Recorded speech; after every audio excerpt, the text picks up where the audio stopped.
you know, Dan's deck stays relatively high on life totals. He has 2 Rune Chanter spikes, which is really important, you know, on this sort of life total race because one of the ways the blue-white red deck can really sort of stabilize is setting up like a 11 power pike, attacking in, and then moving it, life linking with an Azorius Charm. Also, moving it to a blocker to dissuade counterattacks. Yeah.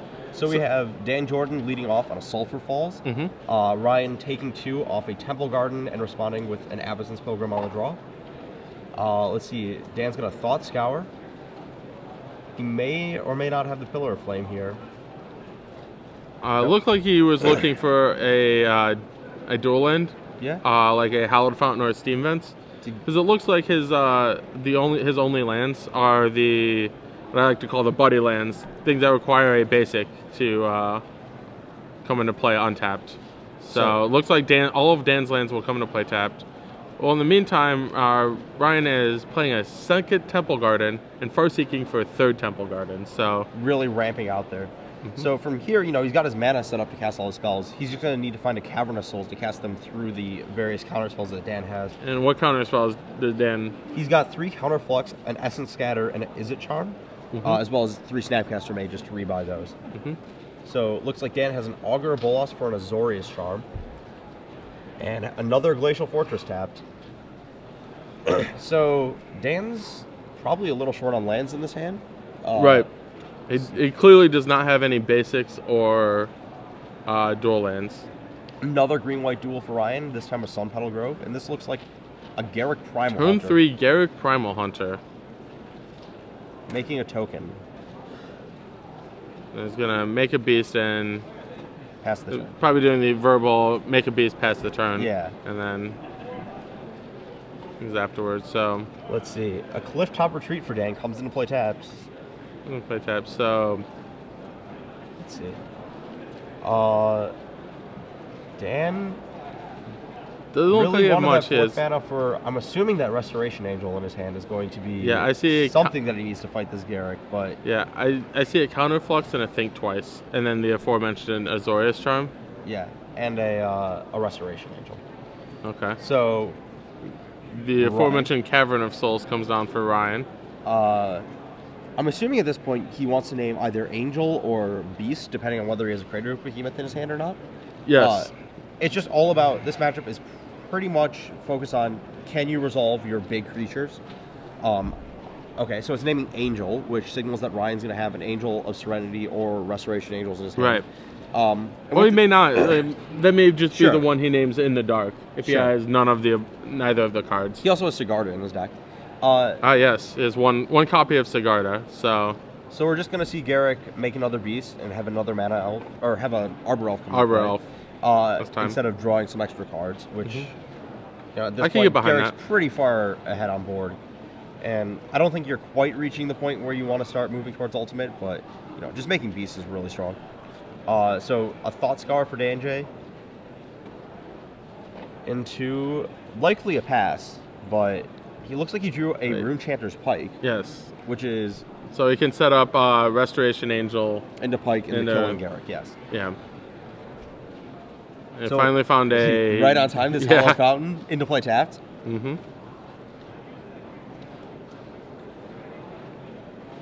Dan's situation here, I think I would like to pass and then Restoration Angel down a Beast, and then you get to Pike it up and kill the Garruk next turn. But Ryan might just cash in this Garruk as a Harmonize right here. That's the thing. Like if you're in Dan's situation, you would prefer to not have to play the Angel during combat. Yeah. You will get to eat a beast, so he's gonna draw 3. But you're also gonna expose yourself to like something like an Angel Serenity. Yeah. Which would completely cripple Dan. Yeah. I mean, the Angel doesn't get to go to its full potential because one of the biggest things in this matchup is that you get to loop cards out of your graveyard with an Angel Serenity.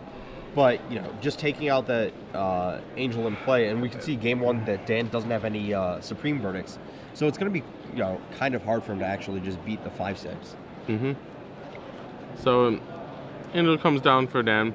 Flickering Augur. It looks like he's going to find Azorius another Charm. Azorius Charm. So he has 2 Azorius Charms for Dan.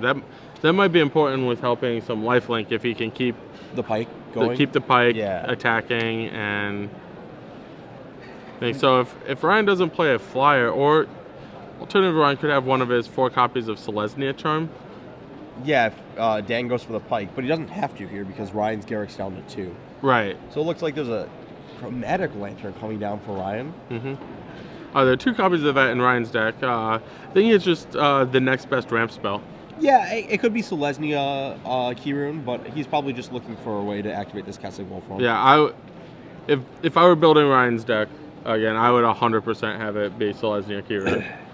The color fixing does not appear to do a ton for him. Yeah. The thing is, he has this a little bit of red mana, but it's really only for one Keswick Wolfrun. So it looks like Ryan added a Thragtusk to his board. That's something that I've actually noticed the blue-white decks have a really big issue with most of the time is a Resolve Thragtusk. Because they don't have a really good way to trade with it. On one hand, yeah, you're going to have to spend multiple cards dealing with it. But on the other hand, the fact that you can like take a hit, it's not like super threatening. You can Revelation back all those cards. Right. It gives you the time to develop your game. It's not putting on like this insurmountable pressure. Like I think Garruk, Primal Hunter, is actually a much better. Yes, it's definitely a better threat against control. Yeah, if I were Ryan, I probably would have just keep making beasts or whatever. Yeah. That's an insurmountable advantage. Well, Garruk down and a Ruchanter's Pike being equipped with this Augur on defense. On D, putting it into the point where it can first strike down this Thragtusk or this Beast token. But it looks like we're gonna see Angel Serenity, Crater Hoof Behemoth. Hoof, there it is. So that is a +5/+5 to Ryan's team. Let's see, Dan's at 14, so we'll have a 10 power Thragtusk, a 10th power Greater Hoof, and an 8 power Beast. Dan can absorb 3, so even if he casts an Azorius Charm... Well, it might be a case where if... I believe Dan will have 5 instants in his graveyard. Yeah, if he has 5, he can survive this attack. Otherwise, he's going to take 15 trample, even if he charms. Correct, so he can charm something. Which probably should not be the Crater Hoof Behemoth. Unlikely. Which is going to have to be the Thragtusk then, which is kind of awkward. Or it could be the Beast token. Well, that charm the Beast token. Yeah, it could be. And assuming this is 5, I believe it's. I see 1, 2. I only see 3 right now, so that's gonna. That's actually gonna be 4th or the 5th, and we'll have to see if that's... I believe the 2 Thought Scours hit 2 lands each. Yeah. If I'm reading Dan's graveyard correctly, so he's not. What the difference of the and that hoof there it is. Yep. Yeah. So Ryan takes game 1 with. I don't think Dan was expecting the Crater Hoof. No, I don't think he was ready for that. It's like I thought Ryan was actually casting Angel. Yeah, I thought as well, and then I counted the 8th. I'm like, oh no, and you're dead. So let's go to the sideboards here. Okay, what is Dan going to bring in? So Dan has Supreme Verdicts that are obviously very good against the mono creature deck. Yeah. Is it Static Casters against the mana creatures? Okay.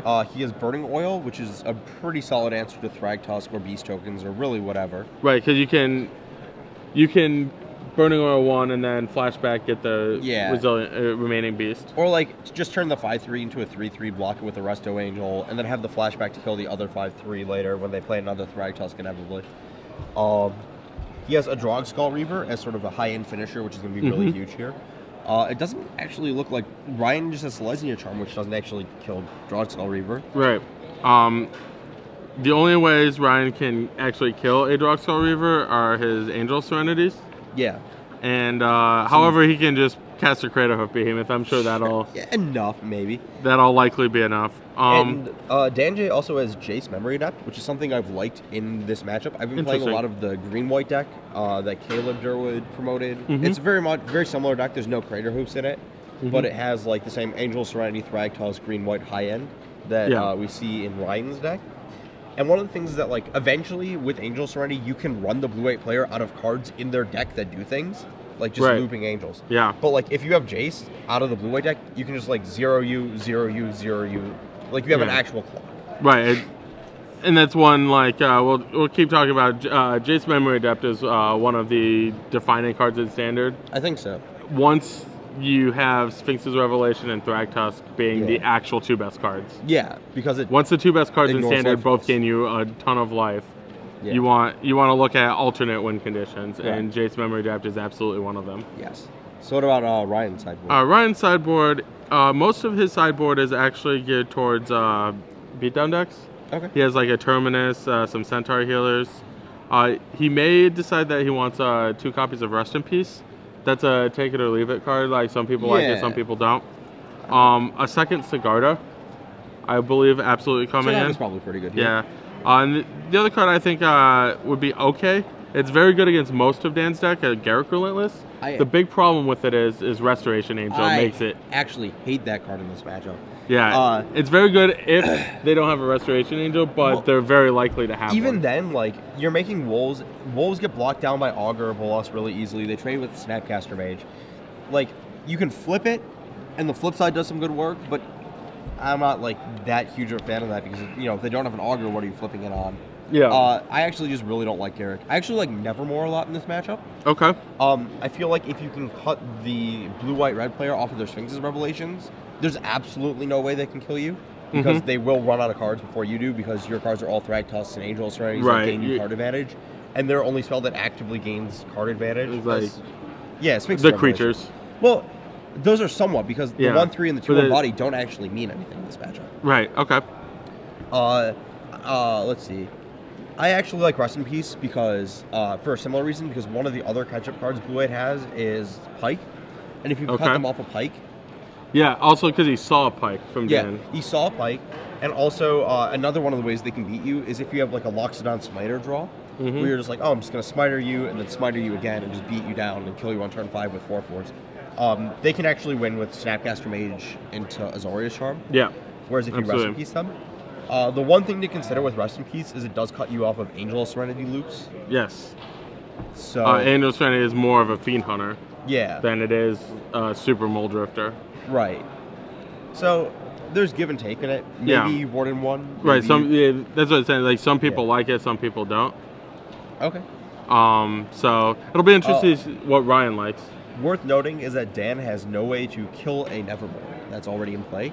Okay. That's one thing that comes up in this matchup where if the green-white player has a Nevermore in play, naming Revelation, one of the threats they have to worry about is Detention Sphere, taking out the Nevermore, opening up Revelation again, and you've sculpted your whole game plan around them not having it. But in this case, if it's in play, it's just gonna be in play. Right. Looks like Ryan's going down to 6 while Dan kept his hand. The other thing, I've actually seen a lot of green-white decks play mostly the more aggressive green-white decks, but Nevermore on Supreme Verdict. Yeah, I mean you do have to evaluate what is the right play. No, sometimes depends on if you have a overwhelm. Like if you have the ability to dump an overwhelming board position, you might just name Nevermore, and Sphinx's Revelation won't be enough. But it's usually naming one of those 2 cards, and usually the better one. If you're unsure, just name the Revelation. Yeah, because that's like going along. That's like worth something. Yeah, it's I've named with that card. I've named Detention Sphere before. I should have named Jace Memory Adept more than I have. Sphinx's Revelation, Supreme Verdict. I named Restoration Angel once in a really weird situation. There's just a lot of flexibility to the card, which is funny talking about like a meddling mage effect that no one really likes. Yeah. Dan Jordan with a Steam Vents into a Glacial Fortress untapped this game, whereas Ryan just has basic planes into Sunpetal Grove, going for Farseek. This is going to find probably a Temple Garden while Dan think twices. One thing to note about Ryan's deck is he actually doesn't have all that many actual forests in his deck for his Arbor Elves. He just has 7. He has 3 regulars and 4 Temple Gardens. Yeah, he's really relying on his Farseeks. Yeah, that's actually kind of an interesting point because he's running 3 Arbor Elves and 3 Avacyn's Pilgrims. So. Right, I would definitely be running 4 Pilgrims before any Arbor Elves. There's the Classic Wolf run for Ryan, while Dan just played a Sulphur Falls and passed. This looks like it's going to be... A Lantern? A Lantern. I was going to call a Loxodon Smiter, but I think that card's just sweet. 1 mana for an Arbor Elf that can now untap the Temple Garden that Ryan found, and he's already on 6 mana on turn 3 off of this. I mean, if Ryan's doing one thing well, it's ramping. He means it. Is it Staticaster takes down the Mana Elf? Yeah, the Staticaster was good for Dan. Yeah. But it still doesn't keep Ryan off of his mana. No, not at this point. Yeah. Yeah, it got in its one hit that it needed to, but so main phase think twice. It's his land off of it that he was looking right. for, which is a Clifftop Retreat untapped. This game things are actually coming together on that end. Well, Dan will spend that mana. Doesn't have anything to spend it on this turn, but it's nice that all of his lands will come into play tapped. Ryan mashes his lands together to play Garruk again. Yeah. Garruk did some pretty solid work. Yeah. Garruk Primal Hunter, that is. Yeah. The green one, as Chris Anderson would say. Yeah. They're both green, Chris. Technically, you cannot play the other one in Commander decks that are not green-black. Because there's a color identity that is green-black. So sorry. Chris technically may have been right there. Alright, so it looks like we're going to have a Pillar Flame. And Snapcaster that pillar. Snapcaster Pillar. So Garruk down, but the Beast token remains. Though that Snapcaster now does get to trade up for this 3/3. Right, with help from is it Staticaster. Worth noting that Ryan now, because of this Lantern, does have the active... yes, Garruk Relentless does not get exiled by Pillar Flame. I could see how one might... default assume that? Yeah. Okay, so it looks like Beast Token's probably going to trade for Snapcaster Mage. There's a Sigarda. And Ryan does have the red mana for this Kessig Wolfrun that's hanging out down there. So right, this Sigarda is Kessig going Wolfrun to crash for a lot of damage. Is a big deal. I think is going to be forced to Supreme Verdict this away soon. If he has it. He does. Okay. He's sitting there thinking about it. Oh, he has both of them. So he's going to Supreme Verdict, get rid of the Staticaster, which did some good work here. If I was Dan, I might have seen, because he had 20, I might have seen if you could milk I would take 5 damage for another card. In Ryan's position, though, the only creature I would play is a Thragtusk that's going to basically live through a Wrath anyways. Ryan plays a Centaur Healer. So I did bring those in. Yeah, that's kind of interesting. I don't like that at all. I don't like that card. I think this matchup's a lot about blanking the Restoration Angels when you can. And that card does not do that. Like, Beast Tokens dying to Restoration Angels one thing. Yeah. So Dan Thought Scours. 2 more mana to Augur a Bolas into this center. Nope. Just kidding. Other mana tapping, leaving up Glacial Fortress Steam Vents, which is better than Clifftop Retreat. Augur finds a Revelation, but Dan's a little choked on mana for this Revelation. I don't think he's choked. He just hasn't accelerated at the same... Well, he was digging for land drops earlier. Right. I guess it looks like he's hit his land drop. So he has hit all of his land drops, yeah. So he might... Revelation for 2 isn't that scary. Revelation for 3 is good, but like once it hits 4 is the real turning point for when it starts becoming... Being like the best card in Standard, yeah. Exactly. I was happy when I was playing various flash decks, typically blue-white. I was happy with 3 because all of the cards were... I wasn't setting up my Revelations. Yeah. Like, you just the thing about Dan's deck is all of his cards are good on their own. And none of his cards really are like Farseeks and like mana accelerants. And so when you draw 3 cards, they're all sweet. Good cards. Yeah. So looks like another Thought Scour from Dan after Ryan just has an attack with this Centaur Healer, nothing else. My guess is telegraphing a Restoration. Yeah, Angel. might as well hold the Restoration Angel. Like face up because he didn't. Kessig Wolfrun.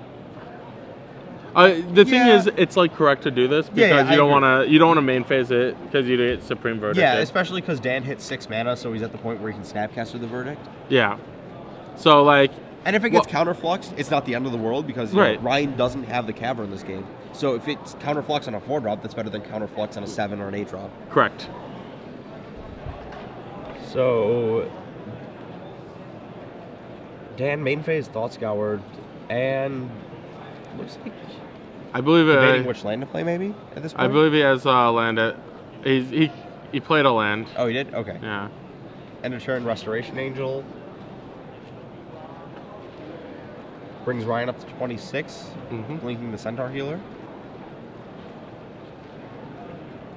So I mean, this is a point where Ryan can start leaning on his Wolfrun. Yeah, we have a real clock now.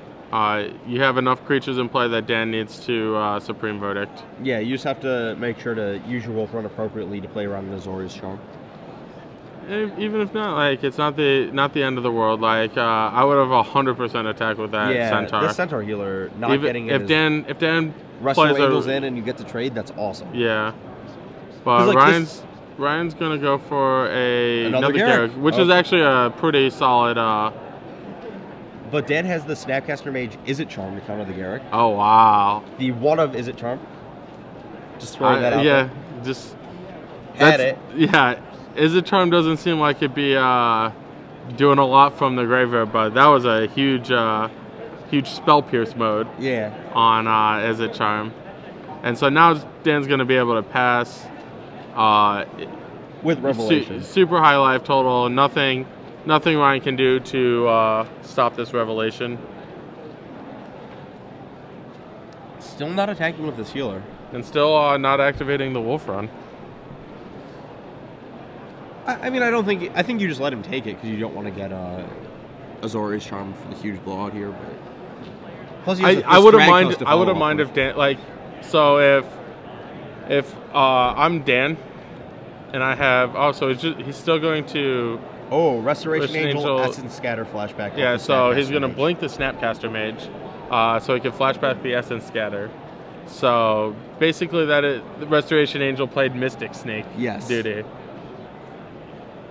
But as I was saying earlier, if I'm Dan and Ryan makes an attack at me with a Kessig Wolf Run Field Restoration Angel, I just take it and Sphinx's Revelation anyway over Azorius Charming. That's fair.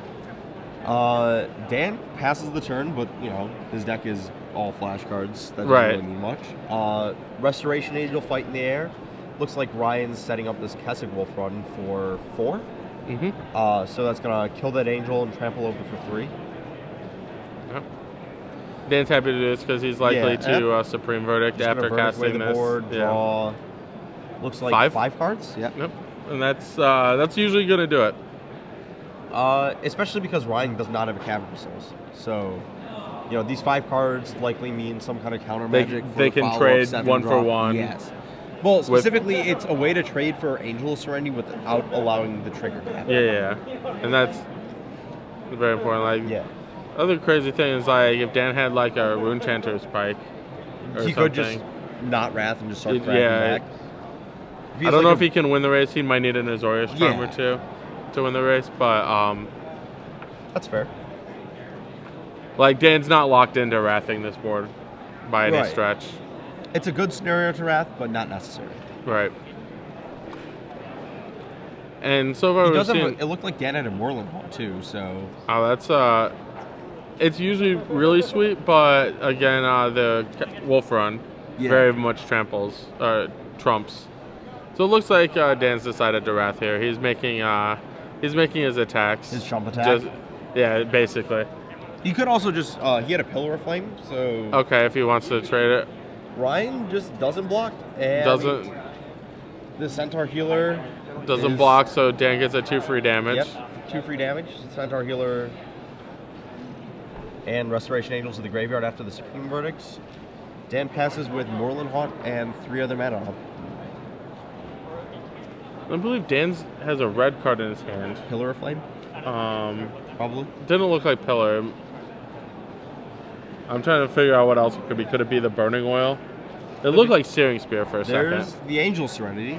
So he's just and Dan is out of counter magic. Oh wow.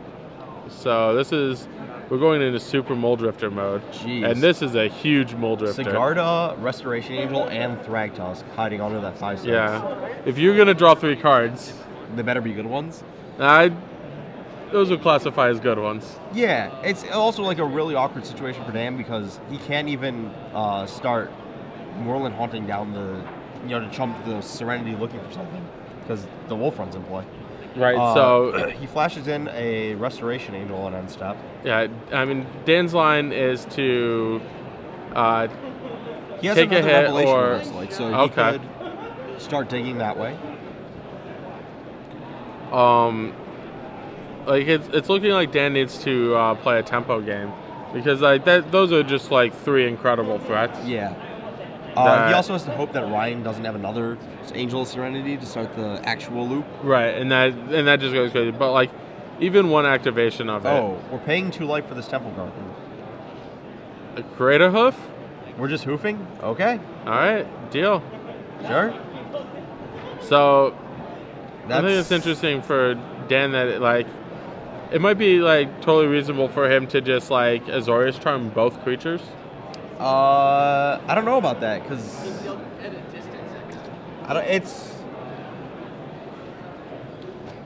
Yeah, this is like a very awkward situation because he's taking a bunch of damage on this attack, probably. Right. And the thing he is, can't Wrath back. Yeah. Yeah, he's not going to win. Dan's not going to win this game with Wraths anymore. Yeah. Ryan's going to, like, if he Wraths Supreme Verdict, the cards that Ryan gets back from his Angel Serenity are just way too good. Agree. So, Dan needs to, so he's going to make a Moorland Haunt token. No, he's flashing. Oh, he's making Moorland Haunt. I thought that was the thing twice for a second. Nah, he so removed there's a his Moorland Haunt Snapcaster. token. There's another Restoration Angel. And I think we're blocking down the hoof. Triple blocking. So we're Dan gonna lose puts an 7 angel in the token. Yeah, 7 points of power for Dan. And the Crater Hoof is +2/+2. Yep. So it's a 7/7. So that's Yep, we're gonna take down Angel and token. Dan's gonna drop to 6 from the 7 power Angel Serenity.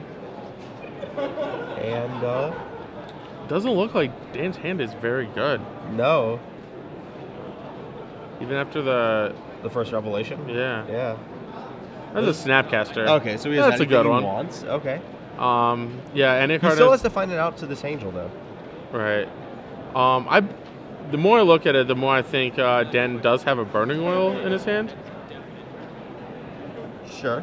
So that might be something he's interested in. I think now just... that he has the Mage, if he has a Counterflux in his graveyard, he can actually get into a situation where he could beat the death on the Angel Serenity. Yeah.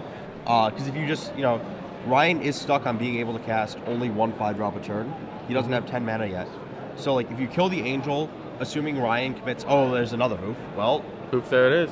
Huh. And the way Dan is looking, it doesn't seem like he has... Oh, no Counterflux in graveyard.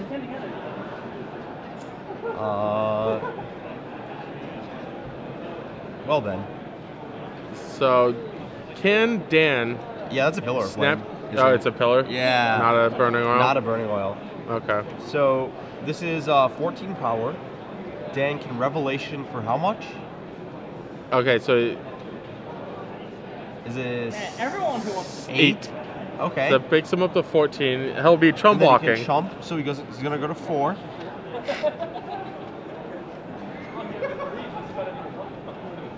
So the question is, after he goes to 4, can he fight his way out of this? Right. So... I don't know. So Dan's got a grip full of cards, that's for sure.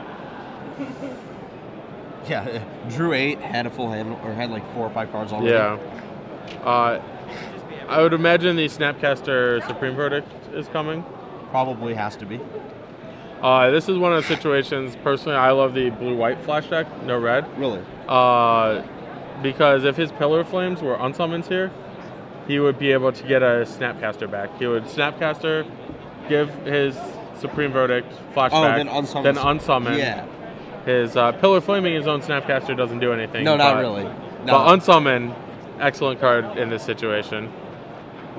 That's fair. I know there were definitely scenarios where testing like earlier versions of these decks where you'd want to like Snapcaster and unsummon, block, then unsummon your own Snapcaster. Yep. I mean, that was there's a lot of Vapor Snag play. Yeah. Doesn't cost you life this time around. Exactly. Value. So, alright, so Supreme Verdict happens. Ryan gets his super good cards back. Augur Bolas. Augur Bolas, this library is not very big. It's an Azorius Charm. Dan opts for the Charm over a Revelation. He probably doesn't have enough cards. Probably has a Pike. That too. Probably going to use the Charm to try and stabilize. Does he have a Pike? If he does, he probably doesn't want to expose it to an Oblivion Orb, actually. Yeah. Let's see what he's going to discard. He might just like Pillar Flames upstairs. Unless he needs a mana. Lions. Okay. Yeah, unless he needed that mana. If it's like a Resto Angel. He does. Okay. He has a restoration. I would imagine that Dan has access to almost anything in his deck that he plays lots of copies of. I would not be shocked if he had one copy of everything. Yeah. Okay, so Ryan plays his 9th land, allowing him to play either of the 5 drops that he got back, Sigarda or Thragtusk, and the Restoration Angel. Yeah, absolutely. Are we going to cards in deck? Are we asking what's in his graveyard? Well, my original plan was Storm. Dan sporting the Star City Games Penguin sleeves. Oh, see, I haven't seen them, but yeah, so that's what they are. Okay. Those are for sale. There's also tokens, dice bags of those now. Yeah, these are the Liz Nugent. Yeah. Penguin sleeves. I had heard about them. I had not actually seen them. They're pretty cool. I think you get those are the free tokens they're giving away with orders now. Okay. Yeah. So Ryan just opting to play the Thragtusk. Dan think twicing. Of all the cards in Dan's deck, he chose Think Twice. There's that Drogskull Reaver we were talking about sideboarding. So that's one way Dan can fight back. Thragtusk versus Drogskull Reavers. Is it Drogskull Reaver a May ability? I don't know. For Dan's sake, I hope it is. We could get into but for Ryan's sake, I hope it isn't. We could get into the old Thieving Magpie situation where you have 18 cards in the deck and there are 19 life. Yeah. And you're like, kill you with the trigger on the stack. Yeah. But this Drogskull Reaver is likely going to come to play. Yep.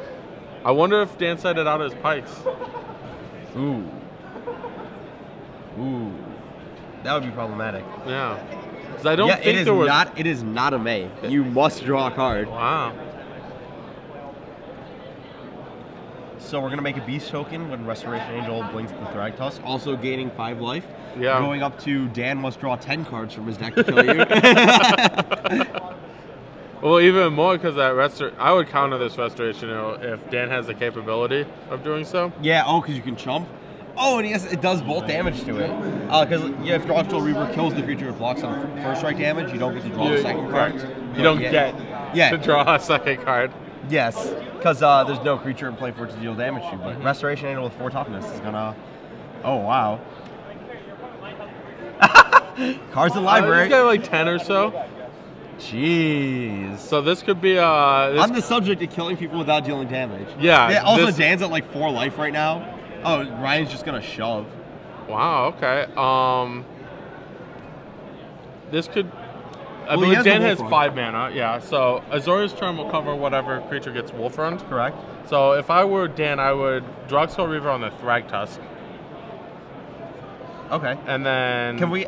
Well, if I was Dan, I'd also confirm that we can actually afford to draw a card first. Well, I mean, you can't afford not to block. That's fair. He might need some sort of Restoration Angel. He might need some sort of additional offense. Yeah. He does have 6 mana open. Alright, so... Wolf Run for 2 on the Angel? That's probably... You probably need more if you want to try and kill Dan. Yeah, I don't think that, Yeah, that doesn't Wolf kill Run him. for 2 would not seem to be... Okay, so he's moving in. Wolf Run for all of it. 6. So Dan's gonna resolve first strike damage, draw his card, Thragtusk so the Thragtusk will die. And I believe Dan already had an Azorius Charm, but he did draw a second one there. Beast token to play from that Thragtusk. Dan Jordan up to 7. So that too much life. Dan can't take this hit, so he has to Azorius Charm here. Yep. And would you spend your second Azorius Charm on the Beast token here, or would you wait for another... I'd probably wait for another Wolf Run activation. Okay. Because Dan does have a Restoration Angel in his hand. I don't know if... Yep, he does have 4 mana. So I think that's the play. Yeah, I would save the Restoration Angel. Well, and it also gets in more damage over time. The other thing is, if Dan has 1 Pike in his deck, he knows... Like, this actually comes up quite a bit. You can know like the bottom 4 or 6 cards of your deck because of Augur. Because Augur Bolus. Okay. So you can know some amount. So like Dan's trying to think of. Okay, he's gonna Azorius Charm. He's not going to Restoration Angel. Maybe if Dan knows like the. If Dan knows the pike. His pike is in his top like 4 to 5 cards. Yeah. He doesn't want to augur. Yeah. It's possible he left in 1 pike and boarded 1 out. Yeah. At the Invitational in Los Angeles, I played 1 pike. I only had 1 pike to start with. So these types of sub games, I wish I played a second one. Yeah. Because yeah, you just like just didn't know how difficult. Yourself. Like you actively have to play cards that can deal a huge amount of damage. Right. And pike is the card in this deck. Agreed. Like Ryan's good on this plan too. He has Crater Hoofs in his deck that doesn't like it's not supposed. He is tapping 8 mana sources to cast Crater Hoof. Yeah.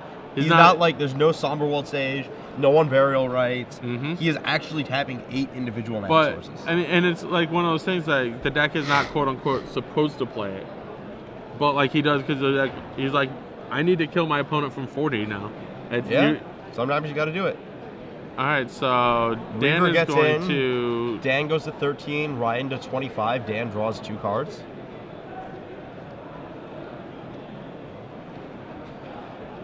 Looks like another Azorius Charm for Dan. Yeah, I would likely double pillar this beast because you know Ryan's one of Ryan's cards is a Sigarda, which you can't charm. Which you cannot charm, you cannot pillar, you cannot target in and any it way. trades with the Reaver. Yes.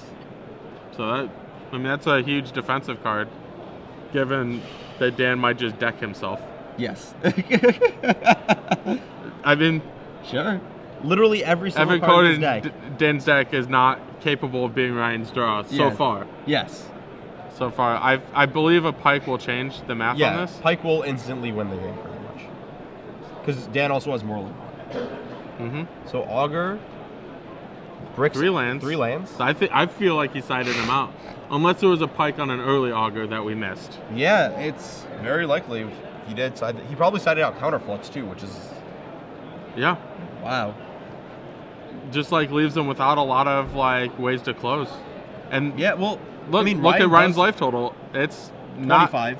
Yeah, right. It's higher than what it started. Yeah, we've already taken a hit from a Mythic Rare, and we're still at a very healthy 25. Yeah. So I mean that's what the standard format is. If when it come to play standard, probably deal more than 20. Or 0. You either want to deal alternate like 40 or 0. An alternate win condition. Yeah. There are basically 2 of them, I believe. 0 cards in the library or tap door to nothingness. Yeah. Jace Memory Adept specifically. Well, Nephalia Drownyard. Yeah. Okay. There's another way to mill people, I think. Alright. Oh wow, he's drawing a card. This just might be a situation where he's like. Did he mill it? What? The pike? Nope. I don't think he has. He's just conceding. Yeah. Did not have enough cards in library to actually kill you. Good game. Yeah. Drawing Skull Reaver has a drawback apparently. Yeah. Now it